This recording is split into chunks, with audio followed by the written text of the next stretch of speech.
Another thing that's really important, you spent a chapter on, is water and the quality of water. I was really happy, as we both know, we've studied Emoto's work and talked about Mhm. that and how important it is. But how let us know, how important is the quality of water that we drink? Vital.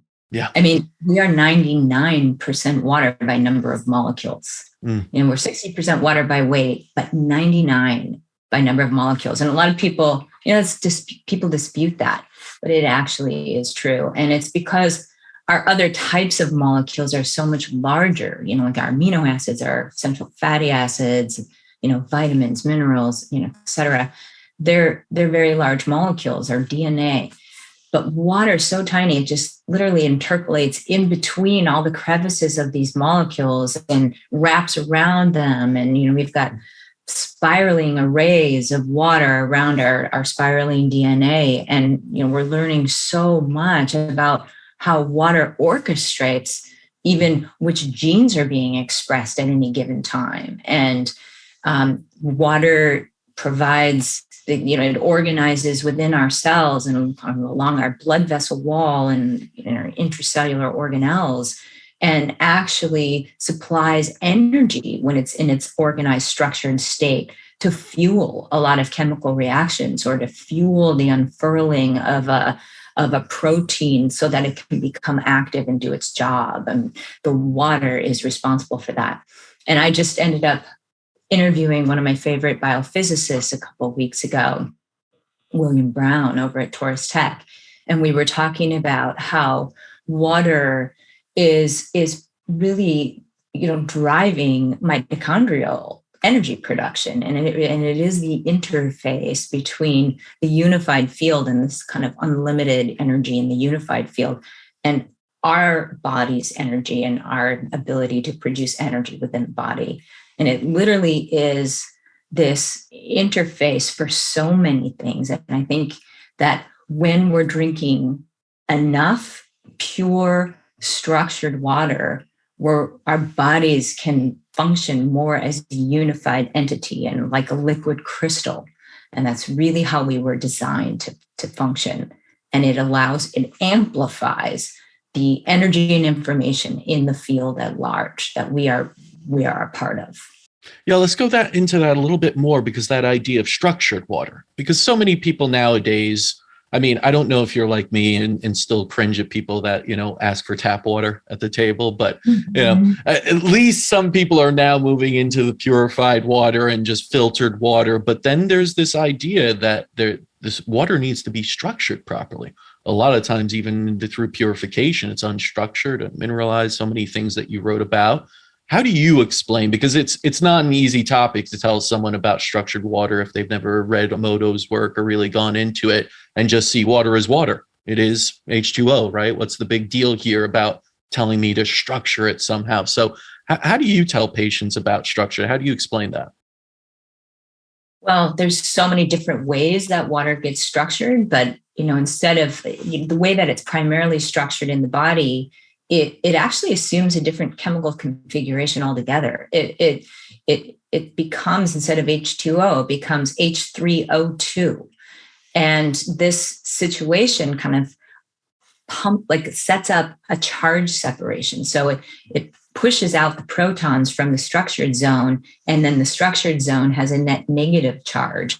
And that charge separation is almost like a battery that gets set up that, like I was saying, can fuel chemical reactions and DNA expression and unfurling of proteins, et cetera. And, people have proven that water can structure in clusters of 8 or in clusters of 5. And so there's a variety of ways it can structure. And then you have healing wells on the planet, like in Lourdes, France and other places. And Raman spectroscopy has been done on the water coming out of these healing wells. And they have kind of a similar ultra structural characteristic. So Raman is where they're bouncing a laser off of the molecules and seeing how the light scatters. And the light will scatter in a very particular way at certain points on the planet. And these wells seem to have healing effects on the body. And even though they might differ in their mineral composition or something like that, the structure is the same. And that's probably influenced by geomagnetic fields of the earth at those points, and the water is coming out of the earth. And so we know that water can assume structure, and in various ways it does.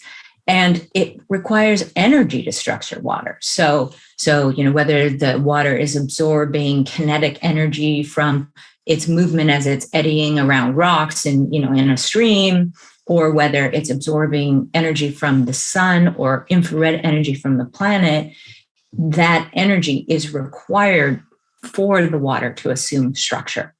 So then when you drink it, that energy is imparted to your body. Whereas if you're drinking water just coming out of our pipes that are running at right angles to one another, and contaminated on top of it by impurities leaching out of those pipes, etc., that water, when it comes in the body, is not structured. And our body, it has to use its own energy to structure it once it gets inside. Yeah. So it's bleeding. For the average listener out there that doesn't have the well or isn't sure about how to improve the quality of the water, what would you recommend? I know you give some resources in the book as well, but what would you say to them? So you want to make sure you purify your water. And so there's reverse osmosis, there's deionization, there's a few ways to go about purifying water. You can also filter it through carbon block filters and things like that. But I would then move to structuring the water before you drink it. And there's so many great ways to structure water. Some are very inexpensive, some are much more complex, but just running water through flow form technologies, for example, through a tube that has a bunch of ceramic beads in it, causes the water to kind of have a natural movement that mimics going down a stream. And then that provides energy for structuring that then is imparted to your body. Otherwise, there are energetic structuring devices. You can put your water on magnetic structuring mats, and then you've got the natural magnetic flux field coming off the mat that is encouraging the water, which has kind of a magnetic aspect to it, to kind of move in a particular way. And even holding your water in more egg-shaped containers can cause this natural movement of the water that ultimately structures it. There's so many cool things you can do.